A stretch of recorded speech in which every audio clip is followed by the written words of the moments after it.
हमने तो प्रकृति का मजा ले लिया, अब आपकी बारी है प्रकृति का मजा लेने की। जो आनंद इन पेड़ पौधों में है, वो सोफा या बिस्तर में कहाँ?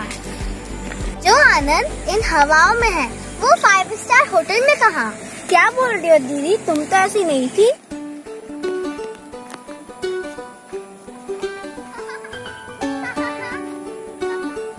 बीच में बैठने में है, वो सोफे में कहाँ? आज तो बड़ी साहित्यिक बात कर रही हो, कौन है हमारे प्रोग्राम में? अरे बताती हूँ। जो आनंद इन तालाबों में है, वो स्विमिंग पूल में कहाँ? तुम मुझे पहेलियाँ बजा रही हो,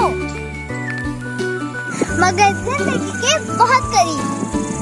कौन है हमारे प्रोग्राम में? बताती हूँ, चलो आगे। नमस्ते इंडिया, मैं नव्या तिवारी और मैं नैना तिवारी। स्वागत है आपका care for you entertainment show पे। जहाँ पहुँचे रवि, वहाँ पहुँचे कवि जी। आज हम बात करने जा रहे हैं राइटर डायरेक्टर डॉक्टर अनुपम ओझा जी।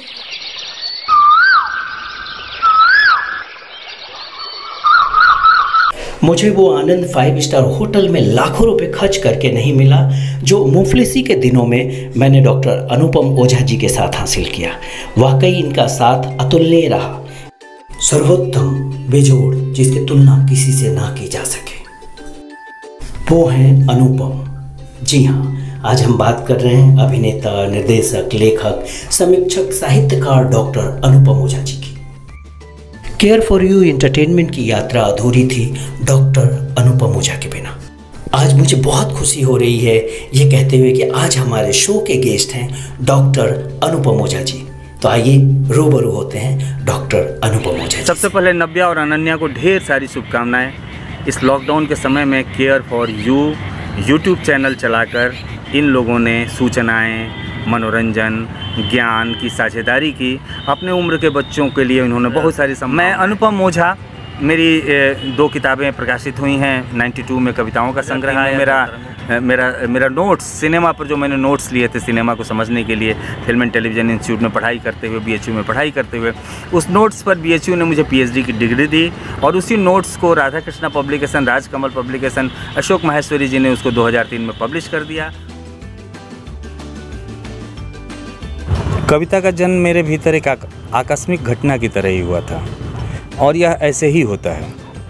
मैं स्कूल से लौट रहा था और अचानक शायद 6ठी या 7वीं में पढ़ रहा था और मेरे मन में कविता उतर आई। मैं बैठकर उसको लिखने लगा। मेरे सारे साथी घर की तरफ चले गए और मैं अकेला छूट गया और उस दिन मैं अकेले लंबा रास्ता मैंने घर तक का पार किया। तो कविता ने मुझे अकेला तो कर दिया, दोस्त तो मेरे आगे निकल गए, बहुत आगे निकल गए। आज तक मुझे लगता है कि मेरे दोस्त मुझसे बहुत आगे निकल गए हैं, लेकिन वो कविता के साथ धीरे धीरे चलने में मज़ा बहुत है। बहरहाल 88 में मुझे जयशंकर प्रसाद पुरस्कार उत्तर प्रदेश शासन देता है कविताओं के लिए। 92 में मेरी ये किताब आती है, जल तरंगों की आत्मकथा, जिसको आप देख रहे हैं। उसके बाद सिनेमा पर मेरे जो नोट्स हैं वो एक किताब के रूप में आती है, भारतीय सिने सिद्धांत, जिसे राधा कृष्णा पब्लिकेशन छापता है। इंडिया टुडे में इस पर जब ये किताब आई है उसी समय में जबकि इंडिया टुडे का बड़ा ही इंपॉर्टेंट इशू, ऊंचे और असरदार देश के प्रभावी लोगों की सूची 2003 में इसी ऊंचे और असरदार लोगों के बीच में इस किताब की भी रिव्यू छपती है। बड़ी अच्छी खूबसूरत रिव्यू छपती है, कला का सैद्धांतिक पहलू। जैसे मैंने अमोल पालेकर का एक लंबा इंटरव्यू किया और उपहार के बहुत ही इंपॉर्टेंट इशू में, सांस्कृतिक उपहार के, ये इंटरव्यू छप के आया।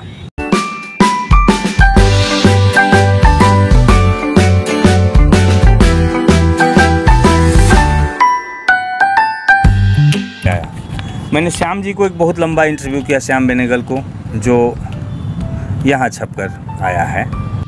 श्याम बेनेगल से अनुपम, कहानी का स्थापना, ऐतिहासिक सच्चाई और उत्कृष्ट सिनेमा। तो ये सारे काम हमने किए और यही हमारा रास्ता भी है, हम इसी तरह का काम करेंगे। और ये आह जिंदगी है का मार्च अंक, जिसमें यायावर प्रेम छपी हुई है। ये यायावर प्रेम छपी हुई है, ये कहानी यायावर प्रेम। तो ये है मोटा मोटी मेरी यात्रा के छोटे छोटे पड़ाव, और बड़े पड़ाव आने हैं अभी आगे, तो आपकी शुभकामनाएं चाहिए। Thank you so much Anupam Ojha ji कि आपने हमें इतना सारा प्यार दिया। You are so lovely. And आपने इतनी सारी शुभकामनाएं दी, आप बहुत अच्छे हो। कैसा लगा आपको हमारा प्रोग्राम? अगर अच्छा लगा तो लाइक सब्सक्राइब शेयर जरूर करें और आप अपने हमें फीडबैक देते रहें, क्योंकि आपके बीच में से चुना जाएगा हमारा एक lucky winner. Till then bye bye.